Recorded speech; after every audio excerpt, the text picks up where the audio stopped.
कहानी की शुरुआत आसमान से हजारों किलोमीटर ऊपर बसी एक रहस्यमयी दुनिया से हुई, जहां पहुंचना ही मौत को दावत देने जैसा था। फिर भी कुछ सैनिक अपनी जान दांव पर लगाकर वहां तक जा पहुंचे, लेकिन अगले ही पल उनका सामना उस दुनिया के सबसे खतरनाक और विशाल राक्षस से हो गया। जैक ने उसकी आहट महसूस की और तुरंत पानी में सिर डुबोकर छिप गया। तभी उसके सामने एक विशाल काय पैर दिखाई दिया, जिससे पास खड़ी भेड़ें डरकर भागने लगी। तभी राक्षस ने एक भेड़ को पकड़कर कच्चा ही निगल लिया। ये खौफनाक नजारा देखकर जैक बुरी तरह घबरा गया। उधर पेड़ के पीछे छिपा एक सैनिक पीछे मुड़कर राक्षस को देखने लगा, लेकिन तभी राक्षस ने नाक सिकोड़कर उसकी गंध पहचान ली। डर के मारे सैनिक फिर से पेड़ के पीछे छुप गया, पर राक्षस बड़े बड़े कदमों से उसकी ओर बढ़ने लगा। सांस रोके खड़ा सैनिक अब खुद को नहीं रोक पाया और अचानक भागने लगा, लेकिन अब बहुत देर हो चुकी थी। वो राक्षस की नजर में आ चुका था। उसने बिना वक्त गवाए पूरा पेड़ जड़ से उखाड़कर फेंक दिया। सैनिक जान बचाकर भागने लगा, पर उसकी छोटी टांगें उस राक्षस की लंबी टांगों के सामने टिक नहीं पाई। राक्षस ने तेजी से कदम बढ़ाए और एक ही बार में उसे बेहोश कर दिया। पहली बार इंसान को देखकर वह उसके पास झुका और गौर से देखने लगा। जैसे ही वह उसे उठाकर ले जाने वाला था, उसी वक्त कप्तान तलवार लेकर उसकी ओर दौड़ पड़ा और पूरी ताकत से तलवार राक्षस की एड़ी में घोंप दी। दर्द से तिल मिलाकर राक्षस पीछे मुड़ा, लेकिन अगले ही पल उसने हल्का सा पैर मारकर कप्तान को दूर फेंक दिया। फिर उसने अपने पैर में फंसी तलवार निकाली और दोनों सैनिकों को उठाकर खाने के लिए ले गया। दूर खड़ा जैक ये सब देख रहा था। उसी पल उसे एहसास हुआ कि वह यहाँ आकर कितनी बड़ी गलती कर चुका है। दरअसल कुछ समय पहले जैक को एक पादरी की मदद से कई जादुई बीज मिले थे, लेकिन जैसे ही उसकी गर्लफ्रेंड जो एक राजकुमारी थी जब जैक से मिलने आई, तभी उन बीजों में से एक बीज पानी के संपर्क में आते ही तेजी से बढ़ने लगा, जिससे अचानक पूरा लकड़ी का घर जोर जोर से हिलने लगा और नीचे से अजीब डरावनी आवाजें आने लगी। दोनों डर के मारे वहां से हिल भी नहीं सके और तभी अचानक जमीन फट गई और एक विशाल बेल घर को चीरते हुए आसमान की ओर बढ़ गई। ये देखकर राजकुमारी तुरंत भागने की कोशिश करने लगी, लेकिन तभी एक मेज उसके ऊपर गिर गई। जैक उसे बचाने के लिए आगे बढ़ा, लेकिन तभी बेलों ने उसे उछालकर घर से बाहर फेंक दिया। उसी पल एक लकड़ी का दरवाजा अचानक खुल गया और राजकुमारी को एक रास्ता दिखाई दिया, लेकिन जैसे ही वह बाहर भागने लगी, उसी समय बेल ने अचानक दरवाजा बंद कर दिया। राजकुमारी दरवाजा खोलने की कोशिश करने लगी, लेकिन दरवाजा जरा भी नहीं हिला। यह देखकर जैक ने बेलों को काटने के लिए तुरंत एक कुल्हाड़ी उठा ली, लेकिन तभी अचानक पूरा घर जड़ों समेत उखड़कर आसमान की तरफ बढ़ने लगा। ठीक आखिरी पल में जैक ने छलांग लगाकर किनारे को पकड़ लिया, लेकिन बेलें इतनी तेजी से बढ़ रही थी कि कुछ ही सेकंड में घर हजारों मीटर ऊपर पहुंच गया। जैक पूरी ताकत से कुल्हाड़ी चलाकर बेल को काटने लगा। जैसे ही बेल टूटी, राजकुमारी ने तुरंत दरवाजा खोल दिया, लेकिन अगले ही पल उसके पैरों के नीचे की लकड़ी टूट गई और हाथ पकड़ने के बावजूद वह 10,000 मीटर की ऊंचाई से नीचे गिरने लगा। जैक जादुई बैलों से फिसलते हुए जमीन की ओर बढ़ने लगा, लेकिन रास्ते में बेलों ने उसकी स्पीड को थोड़ा कम कर दिया और आखिरकार वह जमीन पर गिरकर बेहोश हो गया। लेकिन राजकुमारी की किस्मत इतनी अच्छी नहीं थी, क्योंकि बेल उसे अपने साथ आसमान के दूसरी तरफ ले गई। अगली सुबह जैक घबरा कर जागा और देखा कि सामने राजा खड़ा था, जो राजकुमारी को ढूंढ रहा था। यह देखकर जैक के होश उड़ गए और मजबूरी में उसने पूरी बात राजा को बता दी। जब जैक ने आसमान की ओर इशारा किया, तभी सबने देखा कि एक विशाल बेल सीधी आसमान को चीरती हुई ऊपर जा रही थी। जैसे ही राजा को सच्चाई का पता चला, उसने बिना एक पल गवाए सैनिकों की एक टुकड़ी जैक के साथ राजकुमारी को बचाने के लिए भेज दी। जल्द ही सब लोग उस बेल के सहारे ऊपर चढ़ते हुए बादलों के पार पहुंच गए। फिर कप्तान ने आगे बढ़कर एक तरफ से दूसरी तरफ स्लाइड करना शुरू किया, क्योंकि राजकुमारी तक पहुंचने का यही एक रास्ता था। मजबूरी में जैक ने अपनी बेल्ट उतारकर खुद को तैयार कर लिया, लेकिन जैसे ही वो आगे बढ़ने की सोच ही रहा था, तभी पास खड़े घुंघराले बालों वाले आदमी ने उसे जोर से लात मारकर आगे धकेल दिया। इतनी ऊंचाई देखते ही जैक की हालत खराब हो गई और बीच रास्ते में स्लाइड करते वक्त उसके हाथ अचानक छूट गए और वो सीधे नीचे जा गिरा। लेकिन किस्मत से बीच रास्ते में बेलों ने उसे थाम लिया। होश में आते ही वह बिना रुके फिर से ऊपर चढ़ने लगा। ऊंचाई पर पहुंचते ही मौसम पूरी तरह बिगड़ गया। चारों तरफ तेज तूफान और कड़कती बिजली थी। तभी अचानक एक झटकेदार बिजली सीधे एक सैनिक पर गिर गई, जिससे वह फिसल गया और बाकी सैनिक उससे टकराकर नीचे गिरने लगे। लेकिन आखिरी पल में एक सैनिक ने रस्सी को मजबूती से पकड़ लिया, जिसकी वजह से बाकी लोगों की जान किसी तरह बच गई। लेकिन जो सैनिक नीचे गिरे थे, वे अब हवा में लटके हुए थे। अगर उन्हें तुरंत ऊपर नहीं खींचा गया तो पूरी टीम खतरे में आ सकती है। तभी रेडरिक पास खड़े उसके साथी से बोला कि रस्सी काट दो। उस आदमी को यह आइडिया अच्छा लगा और उसने तुरंत अपने पैर से छुपा हुआ चाकू निकाल लिया। नीचे लटके सैनिक ऐसा न करने के लिए गिड़गिड़ाने लगे, लेकिन उसने बिना दया दिखाए रस्सी काट दी और लटके सैनिक 10,000 फीट की ऊंचाई से नीचे जा गिरे। किसी तरह बाकी बचे सैनिक ऊपर तक पहुंच गए और तब तक सुबह भी हो चुकी थी। जैक ने जैसे ही पीछे मुड़कर देखा, वह पूरी तरह हैरान रह गया, क्योंकि बादलों के ऊपर एक विशाल दुनिया मौजूद थी और यह नजारा देखकर सब लोग उस तरफ बढ़ने लगे। तभी कप्तान को जमीन पर ताजे पैरों के निशान दिखाई दिए, जिससे उसने अंदाजा लगाया कि राजकुमारी नीचे नहीं उतरी बल्कि यहीं कहीं है। और जब सब लोग गुफा से बाहर निकले, तभी सामने का नजारा देखकर कप्तान दंग रह गया, क्योंकि ये दुनिया उम्मीद से कहीं ज्यादा विशाल थी। उठी। सभी लोग आगे बढ़ते हुए इलाके की जांच करने लगे। तभी उनकी नजर पेड़ों की टहनियों पर पड़ी। उन्हें वहां राजकुमारी के छोड़े हुए निशान मिले। उसी दौरान जैक को जमीन पर वही किताब भी मिल गई जो उसने राजकुमारी को दी थी। तभी उनकी नजर टूटी हुई टहनियों पर पड़ी और इसी से उन्हें अंदाजा हो गया कि राजकुमारी को कोई खतरनाक जीव उठाकर ले गया है। इसके बाद सभी लोग दो टीमों में बट गए और अलग अलग दिशा में राजकुमारी को ढूंढने निकल पड़े। रास्ते में जैक और उसके साथी एक नदी के पास पहुंचे जहां उन्हें मोटी ताजी भेड़ों का झुंड दिखाई दिया। कई दिनों से भूखे होने की वजह से उन्होंने एक भेड़ को पकाने का सोचा, लेकिन जैसे ही वे भेड़ पकड़ने की कोशिश करने लगे तभी गलती से पास में लगा हुआ जाल एक्टिव हो गया।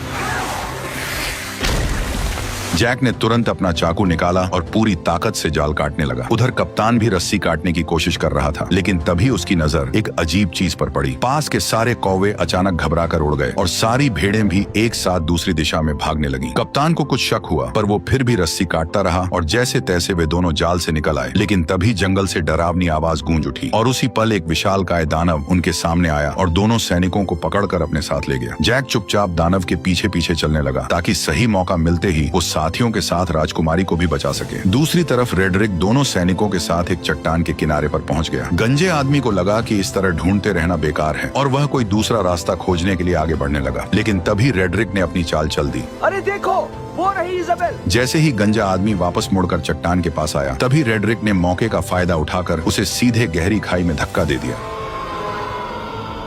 यह देखकर रेडरिक का दोस्त जोर जोर से हंसने लगा। तभी एक विशाल हाथ ने अचानक उसे पकड़ लिया।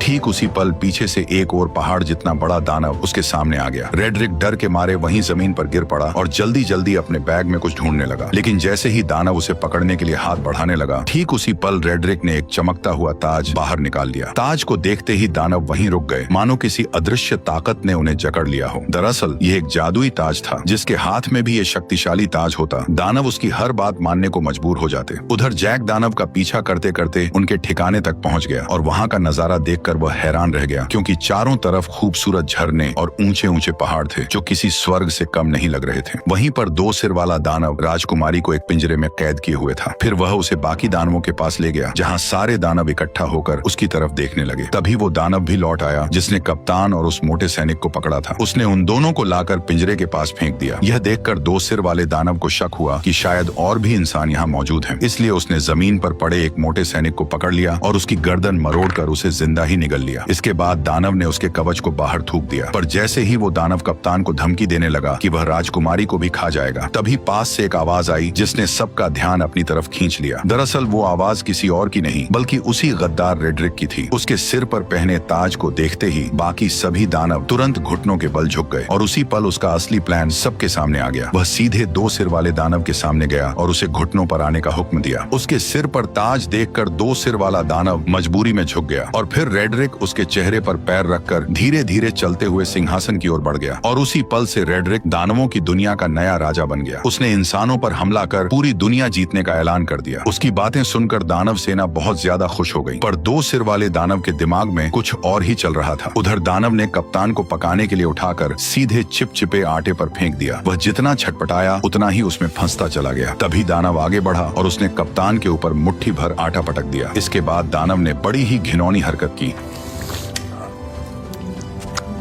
दानव ने कप्तान को मोड़कर एक तरफ रख दिया। तैयारी के बाद केवल सब्जियां डालना बाकी था। जैसे ही वह सब्जियां लेने गया उसी समय जैक चुपके से वहां आ पहुंचा। जैक को देखकर राजकुमारी बेहद खुश हो गई, लेकिन उसने तुरंत उसे इशारे से चुप रहने को कहा। उधर दानव अब भी उलझा हुआ था और इसी बीच जैक धीरे धीरे राजकुमारी के पास पहुंच गया। उसने पिंजरे का लॉक खोलने की कोशिश की, लेकिन यह उसके बस की बात नहीं थी। तब राजकुमारी ने उसे पहले कप्तान को बचाने के लिए कहा, जिसे दानव ने सुअरों के साथ लाइन में रखा था। जैक तुरंत उसके पास पहुंचा और चाकू निकालकर उसे उस चिपचिपे आटे से अलग करने लगा। उसी समय दानव मसाला लेकर वापस आने लगा। ये देखकर जैक ने जल्दी से चाकू कप्तान को पकड़ा दिया और खुद छिप गया। खुशकिस्मती से दानव को कुछ भी शक नहीं हुआ। उसने कुछ नुकीली लकड़ियां उठाई और कप्तान की आंखों के सामने पास पड़ी सुअर में घुसा दी। जो सुअर अभी तक चिल्ला रही थी वह तुरंत शांत हो गई। अब अगला नंबर कप्तान का था। दानव ने बिना दया दिखाए वार किया, लेकिन वह थोड़ा सा चूक गया, वरना कप्तान की आने वाली पीढ़ी का नामो निशान मिट जाता। ये देखकर कप्तान डर के मारे बेहोश हो गया। फिर दानव ने उन सभी को उठाकर पास जल रहे भट्ठे में रख दिया। अब उन्हें बचाने बचाने वाला एकमात्र जैक ही था। इस समय जैक लोहे की रिंग के ऊपर पहुंच चुका था और दानव को उसकी भनक तक नहीं थी। तभी दानव ने एक तेज धार वाला चाकू उठाया और सीधे राजकुमारी की ओर बढ़ गया। उसने बिना देर किए हाथ अंदर डालकर राजकुमारी को बाहर निकाल लिया और टेबल पर रखकर उसे काटने की तैयारी करने लगा। लेकिन तभी जैक ने चुपके से पास रखा एक भारी चाकू उठा लिया। बेखबर दानव राजकुमारी पर वार करने ही वाला था। तभी जैक ने छुरी सीधी उसकी रीढ़ में घोंप दी। दर्द से दानव जोर जोर से चिल्लाने लगा, लेकिन जैक छुरी को मजबूती से पकड़े रहा। तभी दानव बेकाबू होकर दीवार से जा टकराया और वहीं मारा गया। यह देखकर राजकुमारी और कप्तान दोनों हैरान रह गए। इसके बाद वे तीनों तुरंत उस जादुई बेल के पास पहुंच गए, लेकिन वहां पहले से ही एक दानव पहरा दे रहा था जिसे रेड्रिक ने भेजा था। तभी जैक के दिमाग में एक अजीब आइडिया आया। वो एक मधुमक्खियों का छत्ता लेकर कप्तान के साथ धीरे धीरे उस दानव के पास पहुंच गया। फिर कप्तान ने दानव का हेलमेट उठाया और जैक ने छत्ता उसके अंदर पटक दिया। दानव अभी भी बेफिक्र सो रहा था और उसे जरा भी अंदाजा नहीं था कि उसके साथ क्या होने वाला है। जैसे ही जैक ने छत्ता अंदर रखा, तभी कप्तान ने तुरंत हेलमेट बंद कर दिया और फिर दोनों तेजी से वहां से भागकर पास की चट्टान के पीछे छिप गए और इंतजार करने लगे। कुछ ही देर में दानव मधुमक्खियों के डंक से तड़पकर उठ खड़ा हुआ और दर्द से छटपटाते हुए अपने शरीर को झटकने लगा। लेकिन जितना ज्यादा वह तड़प रहा था, मधुमक्खियां उतनी ही ज्यादा उस पर हमला कर रही थीं। घबराकर दानव वहां से भागने लगा, लेकिन फिसलकर पत्थरों से टकरा गया और फिर वह लुढ़कता हुआ चट्टान के किनारे तक पहुंच गया। ऐसा लग रहा था कि अब वह गिरने ही वाला है। तभी अचानक उसने अपना हेलमेट उतार दिया। यह देखकर तीनों एक पल के लिए चौंक गए, लेकिन तभी एक मधुमक्खी सीधे उसकी तरफ उड़ती हुई आई और अगले ही पल उसने दानव को जोर से डंक मार दिया, जिससे वह कंट्रोल खो बैठा और सीधे नीचे जा गिरा। यह देखकर तीनों लोग खुशी से झूम उठे। उन्हें यकीन नहीं हो रहा था कि उन्होंने इतनी आसानी से इतने बड़े दानव को हरा दिया। इसके बाद तीनों ने तुरंत वहां से निकलने का फैसला किया, लेकिन अचानक कप्तान रुक गया। उसने बताया कि उसे रेड्रिक से ताज छीनने के लिए यही रुकना पड़ेगा। इसलिए जैक उसे चाकू थमाकर राजकुमारी के साथ नीचे उतरने लगा। उसी समय दानव बैलों से टकराते हुए आखिरकार नीचे आ गिरा। तेज आवाज सुनकर राजा तुरंत अपने टेंट से बाहर आया और इस खतरनाक दानव को देखकर घबरा गया। अचानक गांव के लोग भी वहां इकट्ठा हो गए। तभी राजा ने ना चाहते हुए प्रजा की भलाई और दानवों को यहाँ आने से रोकने के लिए एक बड़ा फैसला लिया। उसने तुरंत जनरल को बेल काट डालने का आदेश दे दिया। सैनिकों ने विशाल लोहे की कीलें उस बड़ी बेल में ठोक दी, फिर उन पर मजबूत हुक लगा दिए और कुछ बैलों और घोड़ों की मदद से उसे खींचना शुरू कर दिया। धीरे धीरे वह विशाल बेल जड़ों समेत हिलने लगी, लेकिन इससे पास खड़े सैनिक अचानक खतरे में आ गए। तभी अचानक बीच वाली मोटी बेल भी टूटने लगी। ऊपर खड़े सैनिक नीचे गिरने लगे, जिससे चारों तरफ अफरा तफरी मच गई। उधर जैक और राजकुमारी बेल के सहारे नीचे उतर रहे थे, लेकिन जैसे ही उन्होंने नीचे नजर डाली तो वे डर के मारे घबरा गए, क्योंकि बेल बेकाबू हो चुकी थी और किसी भी पल गिर सकती थी। उसी समय जैक ने मौका देखकर राजकुमारी को कसकर पकड़ा और तेजी से एक लटकती डाल को थाम लिया। दोनों हवा में झूलते हुए तेजी से नीचे की ओर बढ़ने लगे। आखिरकार जब वे नीचे गिरे तो घास के ढेर ने उनकी रफ्तार कम कर दी और इस तरह दोनों सही सलामत जमीन पर पहुंच गए। ठीक उसी पल रेड्रिक ने सभी दानवों को इकट्ठा कर इंसानों पर हमला करने की तैयारी की। तभी दो सिर वाले दानव को इंसान का आभास हुआ, जिससे कप्तान छिप गया। तभी रेड्रिक ने आगे बढ़ते हुए बैल उगाने वाले जादुई बीज निकाले, लेकिन तभी अचानक कप्तान उस पर टूट पड़ा, जिससे जादुई बीज चट्टान पर ही छूट गए और रेड्रिक सीधे नीचे गड्ढे में जा गिरा। रेड्रिक डर के मारे दानवों को पुकारने लगा, जबकि कप्तान उसके सामने लड़ने के लिए तैयार खड़ा हो गया। तभी दो सिर वाले दानव ने बाकी दानवों को उसे बाहर निकालने का आदेश दिया। दानव चट्टानों को तोड़ने लगे और नीचे कप्तान और रेड्रिक के बीच लड़ाई शुरू हो गई। रेड्रिक ने अपनी लंबी तलवार के सहारे कप्तान को गिरा दिया और उसका हथियार दूर जा गिरा। इसके बाद उसने मौका पाकर लगातार हमले शुरू कर दिए, लेकिन कप्तान ने किसी तरह उसका वार रोक लिया और दोनों के बीच ताकत की लड़ाई शुरू हो गई। जल्द ही कप्तान कमजोर पड़ने लगा और रेड्रिक ने उसे पानी में डुबो दिया। तभी अचानक उसकी नजर उस चाकू पर पड़ी जो उसकी तरफ बहकर आ रहा था। कप्तान ने सही मौके पर उसे दांतों से पकड़ लिया और तुरंत रेड्रिक के चेहरे पर वार कर दिया। अचानक हुए हमले से रेड्रिक का गुस्सा फूट पड़ा। उसने अपने हथियार के दम पर कप्तान को पीछे धकेल दिया। कप्तान मजबूर होकर पीछे हटता गया और आखिरकार किनारे तक पहुंच गया। तभी रेड्रिक ने उसे एक जोरदार लात मारकर नीचे गिरा दिया, लेकिन कप्तान ने किसी तरह चट्टानों को पकड़ लिया। रेड्रिक तलवार को उसके हाथों में चुभोने लगा ताकि वह खुद नीचे गिर जाए, लेकिन उसने कप्तान की ताकत को कम आंका था। जैसे ही वह फिर से हमला करने लगा, कप्तान ने उसी के हथियार को पकड़कर उसी की टांग में घोंप दिया। दर्द से रेड्रिक जोर जोर से चिल्लाने लगा और इसी मौके का फायदा उठाकर कप्तान ने तलवार रेड्रिक के पेट में घोंप दी। अचानक हुए हमले की वजह से रेड्रिक ने वहीं दम तोड़ दिया। उसके मरते ही ताज की जादुई ताकत भी खत्म हो गई। कप्तान किसी तरह ऊपर चढ़ आया और ताज वापस लेने के लिए आगे बढ़ा, लेकिन तभी ऊपर की गुफा टूट गई और दो सिर वाला दानव उससे पहले ही ताज उठा ले गया। उसने ताज अपनी उंगली में पहन लिया और खुद को नया राजा घोषित कर दिया। ताज पहनते ही उसकी ताकत फिर से लौट आई। यह देखकर बाकी दानवों ने भी अपने घुटने टेक दिए। तभी कप्तान ने देखा कि धरती पर लौटती हुई वह एकमात्र बेल अब कभी भी टूटकर नीचे गिर सकती है, इसलिए उसने बिना देर किए सीधे बेल पर छलांग लगा दी। बेल तेजी से किले की ओर बढ़ने लगी। कप्तान ने सही समय समय का फायदा उठाया और छलांग लगाकर सीधे पानी में कूद गया। दो सिर वाले दानव ने जब देखा कि इंसानों की दुनिया तक जाने का रास्ता टूट चुका है तो वह गुस्से से गरज उठा। तभी अचानक छोटे सिर ने जमीन पर पड़े उस थैले की ओर इशारा किया जिसमें जादुई बीज भरे हुए थे। दो सिर वाले दानव ने उसे उठाया और अपने हाथ में खोल लिया। उसमें कुल 4 जादुई बीज थे। यह देखकर वह खुशी से झूम उठा। उसने तुरंत एक फूंक मारकर उन बीजों को पानी में फेंक दिया। जैसे ही बीज पानी से टकराए वे तुरंत उगने लगे और अगले ही पल जमीन को चीरती हुई 4 विशाल बेलें बाहर निकल आईं। इसके बाद दो सिर वाले दानव ने जोर से आदेश दिया और सभी दानव उस बेल पर चढ़कर इंसानों की दुनिया की ओर बढ़ने लगे। आखिरी पल में दो सिर वाला दानव भी छलांग लगाकर नीचे कूद पड़ा। वो बेलों के जरिए फिसलते हुए जमीन की ओर बढ़ने लगा। उसी समय जैक घोड़े को पानी पिला रहा था। तभी अचानक उसकी नजर आसमान की ओर गई। उसने देखा कि सभी दानव तेजी से नीचे की ओर बढ़ रहे हैं। बिना एक पल गवाए वह घोड़े पर सवार होकर राजा को चेतावनी देने निकल पड़ा। उधर राजा की सेना आराम से किले की ओर बढ़ रही थी। तभी जैक की नजर सेना पर पड़ गई। वो जोर जोर से चिल्लाने लगा कि दानव आ रहे हैं, लेकिन राजा को अब भी कुछ समझ नहीं आया। तभी पीछे के जंगल से अचानक कई दानव निकल आए और जहाँ जहाँ वे जा रहे थे वहाँ सब कुछ तहस नहस कर रहे थे। कोई भी उन्हें रोक नहीं पा रहा था। जल्द ही दानव सेना पास आ गई और उन्होंने एक सैनिक को पकड़कर जिंदा निगल लिया। घोड़े पर सवार लोग भी उनकी रफ्तार से नहीं बच पाए। इस वक्त इंसान उनके सामने बिल्कुल बेबस थे। तभी एक गोल चेहरे वाले दानव ने पास की पवन चक्की का पंखा तोड़कर राजकुमारी की तरफ फेंक दिया, जो जमीन पर गिरते ही सब कुछ चकनाचूर कर गया और राजा का ताज भी गिर पड़ा। उधर किले पर तैनात सैनिकों ने राजा की सेना को आते देखा और उन्होंने तुरंत अंदर युद्ध की तैयारी की खबर भेज दी। कप्तान ने तुरंत सभी सैनिकों की मदद से खाई में तेल डलवा दिया ताकि दुश्मनों को रोका जा सके। जैसे ही राजा की सेना किले के पास पहुंची, उसने तीर चलाने का आदेश दे दिया और देखते ही देखते सैकड़ों जलते हुए तीर दुश्मनों की ओर छोड़ दिए गए। जैसे ही ये तीर तेल से टकराए, चारों तरफ आग भड़क उठी और इसी बीच राजा की सेना सुरक्षित किले के अंदर पहुंच गई। राजकुमारी को सही सलामत देखकर कप्तान ने तुरंत किले के दरवाजे बंद करने का आदेश दिया, लेकिन उसी समय जैक अभी भी बाहर था और दानव उसके पीछे पड़े हुए थे। जैसे ही किले का दरवाजा बंद होने लगा, तभी जैक घबरा गया, लेकिन आखिरी पल में वह अपने घोड़े के साथ छलांग लगाकर अंदर घुस आया। हालांकि उसके पीछे पीछे दो सिर वाला दानव भी दरवाजे पर चढ़ आया, लेकिन तभी कप्तान ने उस पर हमला बोल दिया और वह सीधे आग की जलती लपटों में जा गिरा।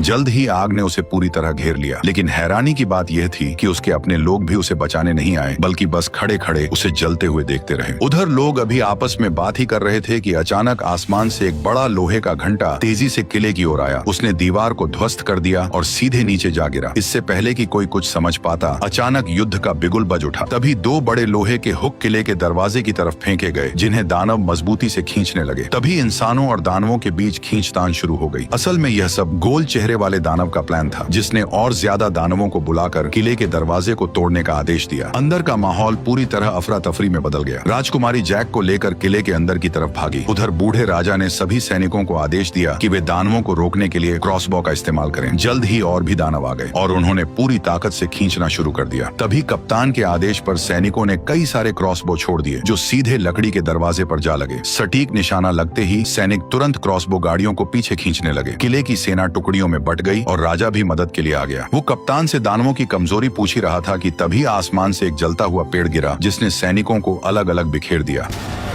अगले ही पल कई सारे जलते हुए पेड़ सैनिकों के ऊपर गिरने लगे, जिससे उनकी पकड़ ढीली होने लगी। ऐसा लग रहा था जैसे दरवाजा जल्द ही टूट जाएगा। तभी राजकुमारी जैक को लेकर किले के अंदर पहुंची, लेकिन अचानक एक भारी दहाड़ और जमीन में उठती दरारों ने उनका ध्यान खींच लिया। डर के मारे दोनों पीछे हट गए और कुछ पत्थर ऊपर की ओर उड़ने लगे। नीचे से अचानक 2 विशाल हाथ बाहर निकले। ये वही 2 सिर वाला दानव था जो पहले आग में गिरने के बावजूद बच गया था, क्योंकि पानी के नीचे होने की वजह से आग उसका कुछ नहीं बिगाड़ पाई और वह सीवर के रास्ते से चुपचाप किले के अंदर तक घुस आया। अचानक उसे राजकुमारी की शाही गंध महसूस हुई। जैक ने डरते हुए कंबल खोला और देखा कि दानव की अभी तक उन पर नजर नहीं पड़ी है, लेकिन तभी गुस्से में दानव ने पास रखा शीशा तोड़ दिया। घबराहट में कंबल में छिपे दोनों लोग कांपने लगे, लेकिन दानव ने सीधे ऊपर से उन्हें देख लिया। जैक पूरी ताकत लगाकर तुरंत राजकुमारी को पकड़कर भागा, लेकिन दानव लगातार उनका पीछा करने लगा। कोई रास्ता न होने की वजह से दोनों मजबूरी में दूसरी मंजिल की ओर भागे। वे कदमों को रोकने की हिम्मत भी नहीं कर रहे थे, लेकिन अचानक एक हाथ साइड से बाहर निकला और राजकुमारी को पकड़ लिया। जैक ने पास में रखी कुल्हाड़ी उठाई और बिना देर किए सीधे उस पर हमला कर दिया, लेकिन दानव ने दूसरे हाथ से उसे पकड़ लिया। छोटा सिर जैक जैक का मजाक उड़ाने लगा। तभी जैक ने गुस्से में सीधे कुल्हाड़ी मारकर उसका हेलमेट तोड़ दिया। गुस्से में दानव ने अपना बड़ा मुंह खोल लिया। तभी जैक ने लॉकेट में छिपा हुआ जादुई बीज निकाला और सीधे उसके मुंह में फेंक दिया। जादुई बीज सीधे उसके पेट में चला गया, जिससे 2 सिर वाले दानव को अचानक कुछ गड़बड़ महसूस हुई और उसने तुरंत दोनों को जमीन पर पटक दिया। तभी अचानक एक बेल उसके शरीर से बाहर आई और दोनों डर के मारे पीछे हट गए। अचानक कई सारी बेलें पूरी रफ्तार से उसके शरीर को चीरते हुए बाहर निकल आई, जिससे हॉल पूरी तरह से तबाह हो गया। अचानक राजा का मुकुट पहना हुआ हाथ भी जैक के पास गिर गया। उधर बाहरी सैनिक अभी भी दानवों को रोकने में लगे हुए थे, लेकिन गोल मुंह वाले दानव की एक आवाज पर सभी दानव धीरे धीरे पीछे बढ़े और सैनिकों को एक एक कर गिराते चले गए। किले का दरवाजा धीरे धीरे खुल गया। कप्तान ने तुरंत सैनिकों से लोहे का दरवाजा बंद करने को कहा। ठीक उसी पल गोल मुंह वाला दानव अपने साथियों के साथ धुंध से धीरे धीरे बाहर आया, लेकिन लोहे का दरवाजा उसे ज्यादा देर तक रोक नहीं पाया और उसने एक ही झटके में दरवाजे को तोड़ दिया। तभी वो दानव अपने साथियों के साथ किले के अंदर घुस गया। वहाँ खड़े टेस्टी सैनिकों को देखकर वे बेहद खुश हुए। दानव हमला करने ही वाले थे कि पीछे से अचानक आवाज आई और सभी दानवों का ध्यान उस आवाज पर चला गया। दानव ने भीड़ में ध्यान से देखा और अचानक उसने अपना हथियार छोड़ दिया। ये देखकर बाकी दानव भी हथियार छोड़कर सभी इंसानों के सामने घुटनों के बल बैठ गए। कप्तान यह नजारा देखकर चौंक गया। तभी अचानक जैक मुकुट लेकर आगे आया और उसने तुरंत सभी दानवों को वापस उनकी दुनिया में लौट जाने का हुक्म दे दिया।